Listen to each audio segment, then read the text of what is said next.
El presidente Luis Arce ya confirmó su viaje a Rusia, donde tendrá una serie de reuniones con Vladimir Putin e indicaba de que el tema más importante sería una serie de temas de cooperación y acuerdos bilaterales. Este es el viaje del que muchos han estado hablando, que ya ha sido confirmado. Luis Arce no estará en nuestro país la semana siguiente y será David Choquehuanca quien esté en la presidencia en ejercicio. Bueno, sí, se están tomando acuerdos muy importantes, proyectos, se tiene una muy buena relación en términos de la cooperación con Rusia, está confirmado el viaje, está viendo adelante los temas que se vayan a llevar adelante la Cancillería del Estado como corresponde, pero también ustedes han visto que existe una buena comunicación. Hace semanas el presidente Luis Arce tenía un contacto con el presidente de Rusia, contacto telefónico donde se han hablado de proyectos de cooperación en una vía siempre de cooperación mutua, horizontal como corresponde, de respeto entre los estados. Hay proyectos muy importantes que tenemos aquí en Bolivia, hay una muy buena relación que nos permite también poder mostrarnos hacia el mundo y Bolivia es un referente en ese sentido. Así que está confirmado el viaje del presidente a Rusia, estamos viendo la agenda que se va a tener, eso está como responsabilidad llevando adelante la Cancillería del Estado, así que les vamos a dar a conocer oportunamente aquello, pero sí va a participar el presidente. Esa era la declaración en la que la viceministra reconfirmaba el viaje presidencial a Rusia la próxima semana. Y claro, cuando el presidente viaja, todo el tablero político se mueve porque inmediatamente David Choquehuanca asume la presidencia en ejercicio durante los días de ausencia del mandatario. Inmediatamente también se mueve el tablero en la Asamblea Legislativa, donde David Choquehuanca, que ejerce mientras el presidente esté en el país como presidente nato de la Asamblea, deja de serlo y asumiría el tercero en la línea de sucesión, que es Andrónico Rodríguez. La pregunta del millón es ¿qué va a pasar en cuanto a la Asamblea Legislativa? Pues Andrónico Rodríguez tendrá toda la facultad para poder convocar a sesión. ¿Se atreverá Andrónico a convocar a una sesión que tanto reclaman los mismos cevistas y opositores para aprobar las leyes 073 y 075? Pues hasta este momento no se sabe, no se ha observado a don Andrónico en los pasillos de la Asamblea, es más, ni siquiera asistió a una sesión que se convocó el miércoles en horas de la mañana, que fue suspendida por falta de quórum. Algo se está cocinando y claro, en el mundo político inquieta saber si es que Andrónico se atreverá o no a convocar a sesión. Puede hacerlo, estaría totalmente facultado para hacerlo, y de hacerlo, ¿qué es lo que va a hacer? Muchas preguntas. Volvemos a estudio. El diputado del ala evista, Freddy López, fue consultado respecto a estas posibilidades. ¿Qué va a pasar? ¿Qué es lo que podría pasar? Y si Andrónico Rodríguez, como uno de los máximos exponentes del ala evista, se atreverá o no a convocar a sesión. Escuchemos qué decía. Sí, miren, yo creo que en esto Andrónico Rodríguez siempre ha estado buscando una salida salomónica, ha tenido la voluntad de convocar a los jefes de bancada para que esto vaya garantizándose en el tema de lo que es las elecciones judiciales. Si ahora viaja el presidente y sale del país, prácticamente asume como presidente el mismo vicepresidente David Choquehuanca, y ahí Andrónico Rodríguez tendría que nomás asumir el trabajo y las responsabilidades conforme a lo que establece incluso la misma condición política del Estado, conforme a lo que establece lo que es el reglamento, pero dudo mucho porque acá tienen miedo de que Andrónico Rodríguez pueda, digamos, asumir como presidente pleno de la Asamblea Legislativa o incluso como presidente interino acá dentro de lo que es la parte ejecutiva. Hay miedo de parte de Lucho Arce, hay miedo de parte del mismo David Choquehuanca.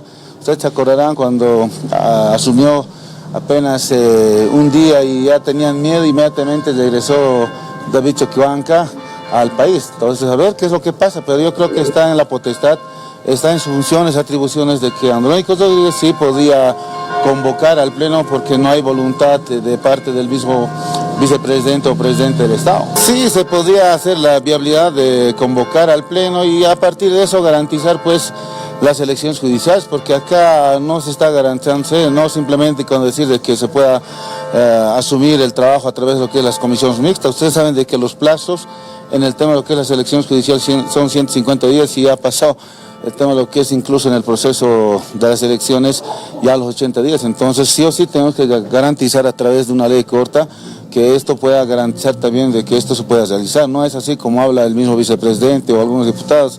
Yo creo que están fuera de la norma, fuera de la interpretación de la misma ley 1549.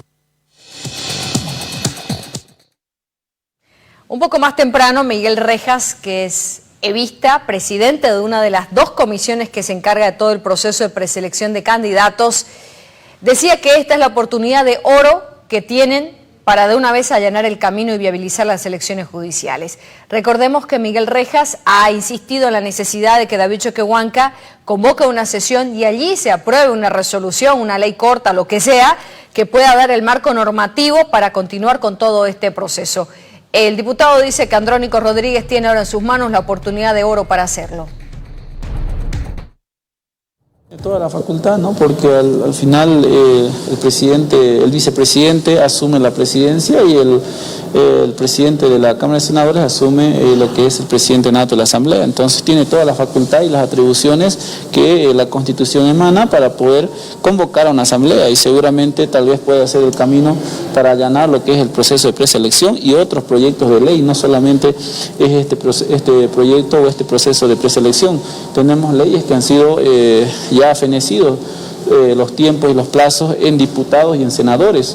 Entonces sería importante que se convoque a asamblea para que se pueda aprobar y no solamente, como decía, es este proyecto, sino que también hay proyectos de préstamo. Ustedes han podido ver que a inicio de año había muchos proyectos de préstamo que están en asamblea, o en diputados y en senadores que ya han fenecido y que tal vez el camino correcto sea en una asamblea que, como bien lo decía, de que pueda ser el presidente de la Cámara de Senadores, Andrónico Rodríguez, pueda asumir la presidencia de la asamblea para poder convocar, ¿no? Nosotros hemos perdido competencias como presidentes o como comisiones y en ese sentido al menos creo que el mejor camino de poder allanar es la asamblea. Miren, nosotros tenemos toda la predisposición de reanudar, pero sin embargo, como dije nuevamente, está en manos de la Asamblea, nosotros somos un brazo operativo.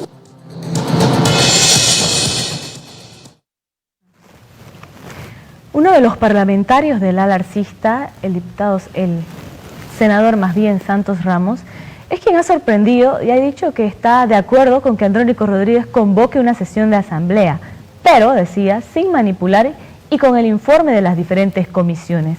Recordemos que son dos las comisiones mixtas, quienes algunos aseguraban ya deberían haber reanudado el trabajo para la preselección de candidatos, mientras estos mismos presidentes de ambas comisiones señalaban de que era necesario primero ir a sesión de asamblea. El arcista, Santos Ramos, es quien ha señalado de que Andrónico sí debería llamar una sesión, pero sin manipular, y por supuesto, ya con los informes de las comisiones. Tendría que convocar, ¿no? Pero convocar directamente con todos los informes correspondientes y de manera legal, ¿no? Sin manipuleo, sin nada, ¿no? Poder directamente llevar adelante, si esto amerita la parte legal y la parte técnica, no hay ningún problema, pero de todas maneras poder directamente llamar a una sesión, pero directamente de manera con un informe de las comisiones correspondientes a lo que es estas elecciones judiciales. Tiene que haber, digamos, un consenso y tiene que haber un acuerdo donde puedan sentarse primeramente a hacer el informe las comisiones y directamente emitir a una comisión a lo que es la Asamblea Legislativa y la Asamblea Legislativa poder directamente ver, digamos, ya las nuevas fechas correspondientes y seguir con este proceso, porque no hemos bajado a foja cero, como se dice.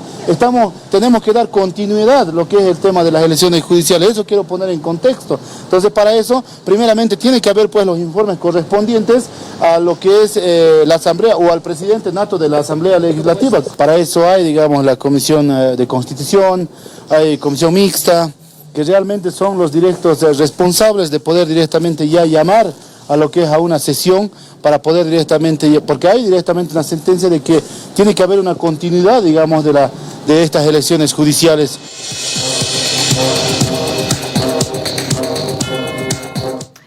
Y es que claro, los más agoreros advierten que si no hay elección judicial el año 2025, quizás los magistrados prorrogados se queden en sus cargos hasta el año 2027. Así lo ha advertido hoy la diputada opositora Alejandra Camargo, quien dijo que si el año próximo no se eligen a estas autoridades, Este proceso tendría que postergarse hasta el año 2027. Funda realmente a los parlamentarios de las tres fuerzas políticas que en lugar de entramparnos y buscar y señalar culpables, empecemos a dar la cara y resolver el problema con soluciones claras y concretas. Puede ser una nueva ley, y ya hay leyes en la mesa, está la 073, la 075, no les gusta, se puede presentar una nueva alternativa, pero lo importante es no dejar a los bolivianos sin justicia. Recordamos, si este año no son las elecciones judiciales, vamos a quedar hasta el 2027 sin justicia. ¿Y eso qué significa? No hay garantías jurídicas, no van a haber pasarelas internacionales, el tema de una decisión política. Pareciera que realmente es el levismo en este momento que está queriendo bloquear el funcionamiento de la Asamblea Legislativa. Recordemos que las comisiones están encabezadas por senadores evistas. Ya sabemos también y venimos denunciando durante todo este tiempo que el conflicto y la crisis es la marca registrada de Evo Morales. ¿Quién es el que está saliendo a electoralizar la crisis? Paradójicamente, o sea, es el MAS. El Evo Morales es el MAS. Recordemos también a la población que este divorcio, que esta pugna es un problema marital que no les importa a los bolivianos.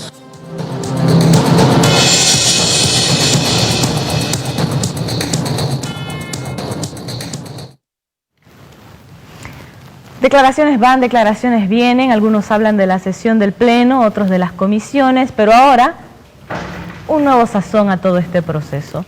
Un nuevo amparo se conoce que estaría paralizando todo el proceso nuevamente. Y es que esta última noche se dio a conocer de que el amparo impuesto por Charles Mejía, recuerda usted, uno de los candidatos de los cuales se hablaba antes de que se dé esta gran paralización, que finalmente desató lo que era la furia de algunos en el Parlamento boliviano.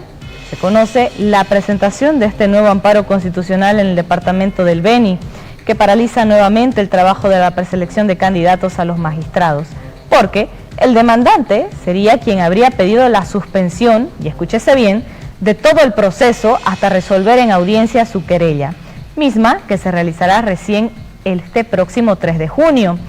Indicaban de que se tiene una acción de amparo constitucional en curso, seguida por Charles Fernando Mejía, un postulante al Tribunal Constitucional que se está tramitando por la Sala Constitucional Segunda del Departamento del Beni, que fue reprogramada para el día 3 de junio del año en curso.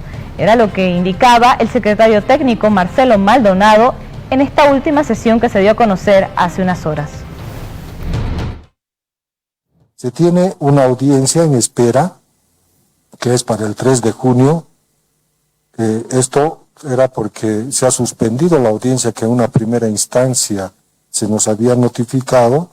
Sin embargo, por cuestiones que el interesado no hizo notificar a los terceros interesados, se ha suspendido para este 3 de junio esta audiencia.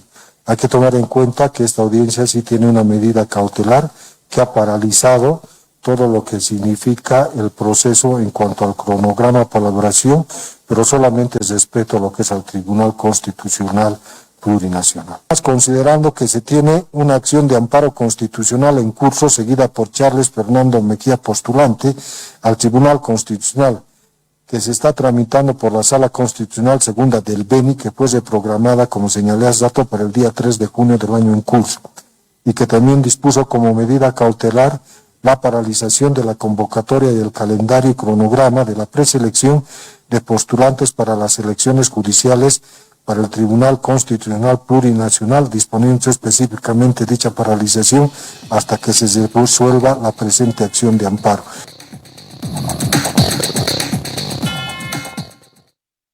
Hacemos una pausa y cuando retornemos ya se vive el Corpus Christi, una jornada